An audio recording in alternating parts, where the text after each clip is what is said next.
오늘은 시편 68편 19절에서 35절 말씀을 통해서 은혜 받으시겠습니다. 19절입니다. 날마다 우리 짐을 지시는 주, 곧 우리의 구원이신 하나님을 찬송할지로다. 셀라. 그랬습니다. 날마다 우리의 짐을 지시는, 져주시는 주님이시다라고 하는 것입니다. 반복되는 일상의 무게, 소소한 걱정들, 우리의 감정의 짐까지 모두 알고 계시면서 매 순간 함께 하신다는 것입니다. 우리의 무거운 짐을 짊어져 주시는 하나님, 정말 우리하고 굉장히 가까이 계시고 우리의 아버지가 되시는 하나님이시다라고 하는 것입니다. 여기서 짐을 진다는 것은 단순히 옆에서 짐을 들어주는 정도가 아니라 우리가 받아야 될 고통과 고난의 무게를 대신 짊어져 주신다는 것입니다. 나중에는 우리의 죄악의 무거운 짐, 죽음의 그 두려움과 고통을 누가 대신 져주시는 것입니까? 예수님께서 대신 지시고 십자가에서 우리의 죄값을 담당해 주셨습니다. 우리의 죽음의 문제를 해결하시기 위하여 부활의 영광에 이르셨습니다. 부활의 첫 열매가 되셨다라고 하는 것입니다. 그래서 인간의 근본적인 문제들을 하나님이 친히 해결해 주신다라고 하는 것입니다. 20절에요. 하나님은 우리에게 구원의 하나님이시라. 사망에서 벗어남은 주 여호와로 말미암거니와 그랬습니다. 자, 하나님은 우리에게 있어서 어떤 하나님이시라고요? 구원의 하나님이시다라고 하는 것입니다. 인간이 가진 가장 절망적이고 절대적인 한계는 바로 죽음입니다. 우리의 죄값으로, 불순종함으로 죄가 이 세상에 들어와서 그 사망이 왕노릇하는데 하나님께서는 그런 사망에서 우리가 벗어나게 해주셨다는 것입니다. 질병이나 사고나 영적인 죽음이나 육체적인 죽음 등 인간의 힘으로 해결할 수 없는 죽음의 권세에서 우리를 벗어나게 하실 분 오직 누구십니까? 하나님이시다라고 하는 것입니다. 다른 것으로는 우리가 거기에서 구원받을 길이 없습니다. 인간이 좋아하는 재물도 안 되고 권세나 명예 가지고도 안 됩니다. 어떤 우상도 우리를 거기서 건져줄 수가 없다라고 하는 것입니다. 21절에 그의 원수들의 머리 곧 죄를 짓고 다니는 자의 정수리는 하나님이 쳐서 깨트리시리로다 라고 말씀하고 있습니다. 원수들의 머리, 곧 그 사람들은 어떤 사람들이냐? 죄를 짓고 다니는 자들, 하나님을 거역하는 자들, 그런 자들의 정수리를 하나님이 깨트리시리로다라고 하는 것입니다. 뱀의 머리를 어떻게 합니까? 밟으셨다라고 하는 것입니다. 여기서 머리나 정수리는 한 사람의 생명, 권세, 자존심 그리고 힘의 원천을 상징합니다.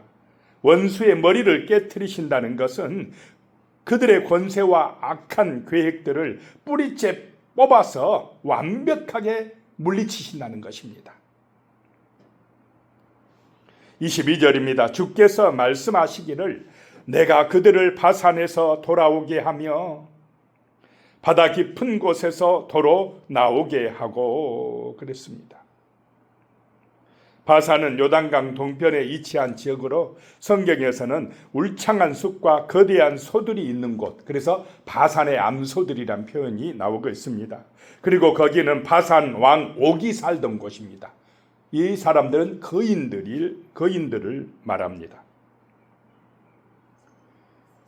그래서 바산은 대적들이 도사르고 있는 위험하고 두려운 이방 땅을 상징합니다.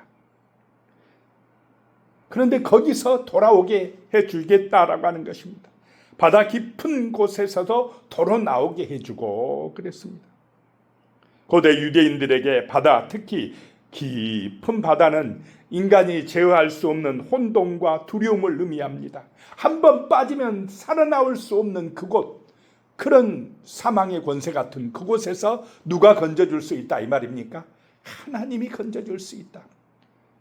다윗은 그 깊은 신앙심을 가지고 지금 하나님 앞에 찬송하고 기도하고 있다라고 하는 것입니다. 우리에게도 이런 은혜가 함께 하시기를 축복합니다.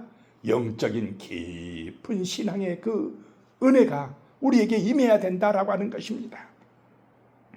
23절에요. 내가 그들을 심히 치고 그들의 피에 내 발을 잠그게 하며 내 집의 개의 혀로 내 원수들에게서 제 분깃을 얻게 하리라 하시도다. 내가 다윗아 이스라엘아 너희가 대적들을 심히 치게 해주리라 라고 하는 것입니다. 그들의 피에 내 발을 잠그게 하리라. 원수의 피에 발을 담근다는 것은 전쟁에서 완전하게 승리했음을 나타냅니다. 개의 혀로 너희의 내 집의 개의 혀로 원수들에게서 제 분깃을 얻게 하리라 라고 하는 것은 이 유대 사회에서는 개들은 별로 좋은 이미지가 아닙니다. 성문 밖을 떠돌며 시체를 먹는 부정한 짐승으로 여겨졌습니다. 따라서 원수들의 시체를 개들이 먹게 된다는 것은 그 원수들이 가장 비참한 파멸에 이르게 하겠다라고 하는 뜻입니다. 24절에요. 하나님이여 그들이 주께서 행차하심을 보았으니 곧 나의 하나님 나의 왕이 성서로 행차하시는 것이라.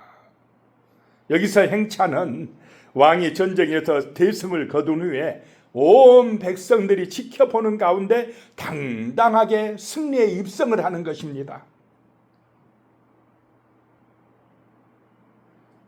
이것은 온 세상의 사람들이 강력한 구원과 승리로 역사하시는 하나님을 바라보는 것이다 라고 하는 의미가 있습니다. 다윗은 그 하나님을 나의 하나님, 나의 왕이라고 표현을 하고 있습니다. 그 위대하신 하나님, 대적들을 물리쳐 주시는 하나님이 바로 나의 하나님이 되시기를 축복합니다. 나의 왕이시다 라고 고백합니다. 그분이 성소로 행차하신다 라고 하는 것입니다. 하나님의 임재를 상징하는 언약궤를 시온산 예루살렘 성소로 모셔드렸던 강격적인 순간에 부르던 찬송가가 바로 이 시편 68편이다 라고 하는 것입니다. 25절에 소고치는 처녀들 중에서 노래를 부르는 자들은 앞서고 악기를 연주하는 자들은 뒤따르나이다. 고대 이스라엘에서는 전쟁에서 큰 승리를 거두고 돌아오는 군대나 왕을 맞이할 때에 여인들이 나와서 악기를 연주하며 춤추며 환영하는 전통이 있었습니다. 그래서 속어치는 처녀들 중에 노래 부르는 자들이 앞서고 악기를 연주하는 자들이 뒤따르면서 지금 환영하고 있다라고 하는 것입니다. 26절에요. 이스라엘의 근원에서 나온 너희여 대회 중에 하나님 곧 주를 찬송할지어다. 이스라엘의 근원은 역사적으로 야곱의 후손으로 태어난 자들이라는 뜻입니다. 이스라엘 자손들을 말합니다. 대회는 단순히 몇 명이 모인 자리가 아니라 온 나라의 백성이 하나님 앞에 공식적으로 모여서 대규모 집회를 한다는 것입니다. 그 대회 중에서 누구를 찬송하라요? 하나님, 곧 우리의 주님을 찬송하라라고 하는 것입니다. 왜냐하면 누가 이기게 해주셨기 때문입니까? 하나님이 승리하게 해주셨기 때문이다라고 하는 것입니다. 하나님이 우리의 짐을 대신 주셨기 때문에 우리가 이겼다라고 하는 것입니다. 우리가 구원받았다라고 하는 것입니다. 27절에요. 거기에는 그들을 주관하는 작은 베냐민과 유다의 고관과 그들의 무리와 스불론의 고관과 납달리의 고관이 있도다. 베냐민은 야곱의 막내 아들 지파입니다. 규모가 가장 작은 지파였고 유다는 이스라엘의 영적 정치적인 중심 지파입니다. 그리고 지리적으로 예루살렘에서 가장 멀리 떨어져 있던 북쪽 변방의 두 지파 스불론과 납달리가 등장합니다. 이것은 이스라엘 전체 온 땅을 상징합니다. 거기에 이렇게 온 땅 백성들이 있도다라고 하는 것입니다.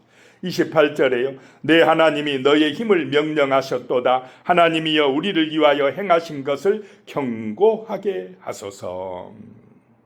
하나님께서 우리를 위하여, 우리 이스라엘 백성을 위하여 명령하셨다라고 하는 것입니다. 너희의 힘을 명령하셨다. 뭐라고 말씀하십니까? 하나님께서 강하고 담대하라 라고 하셨다는 것입니다. 그래서 우리에게 승리를 주셨다는 것입니다.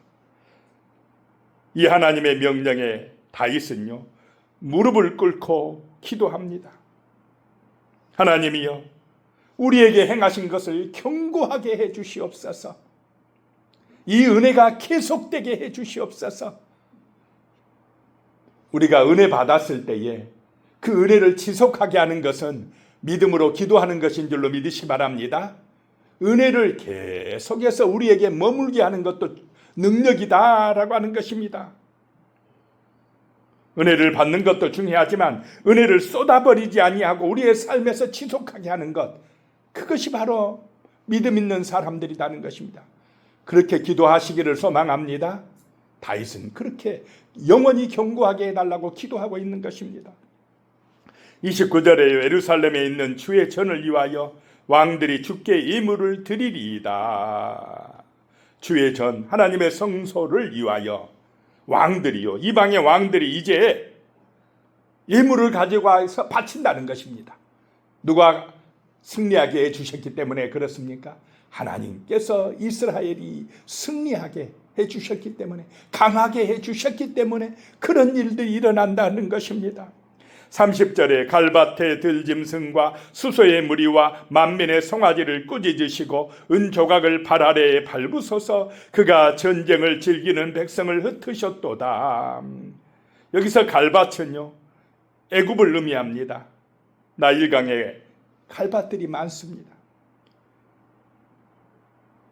또 수소와 송아지는 힘이 세고 날뛰며 통제하기 힘든 이방의 강력한 군대와 고관들을 의미합니다. 그들을 하나님께서 물리쳐 달라는 것입니다. 은조각을 발 아래에 밟으소서라고 하는 것입니다. 세상 나라들이 자랑하는 재물, 은금보화, 그런 것들을 밟아 달라라고 하는 것입니다. 전쟁을 즐기는 백성을 하나님이 흩으셨도다라고 하는 것입니다. 31절이에요. 고관들을 애굽에서 나오게 하고 구수인은 하나님을 향하여 그 손을 신속히 들리로다.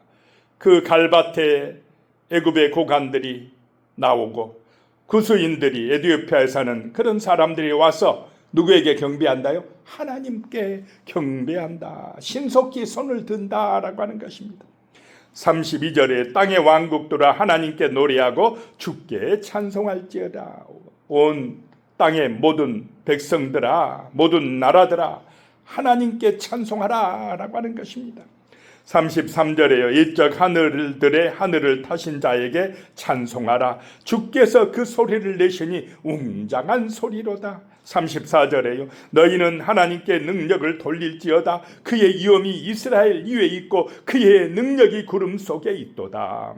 하나님께 영광을 돌리라 라고 하는 것입니다. 능력은 하나님께 있다라고 하는 것입니다. 하나님의 위엄이 누구 위에 있다는 것입니까? 이스라엘 위에 있다라고 하는 것입니다. 세상에 힘 있는 자들이, 강대국들이 이스라엘을 상키려 해도 안 되는 것은 하나님의 손이 이스라엘 위에 있기 때문에 그렇다라고 하는 것입니다. 35절입니다. 하나님이여 위엄을 성소에서 나타내시나이다. 이스라엘의 하나님은 그의 백성에게 힘과 능력을 주시나니 하나님을 찬송할지어다 라고 하는 것입니다. 하나님의 위엄이 성소에서 나타난다. 하나님의 은혜와 복이 하나님 앞에 예배드리는 그 성소에서 우리에게 임할 줄로 믿으시기 바랍니다. 하나님의 백성들에게 힘을 주시고 능력을 주시는 우리의 아버지, 오늘 새벽에 우리에게 이런 은혜를 주실 줄로 믿습니다.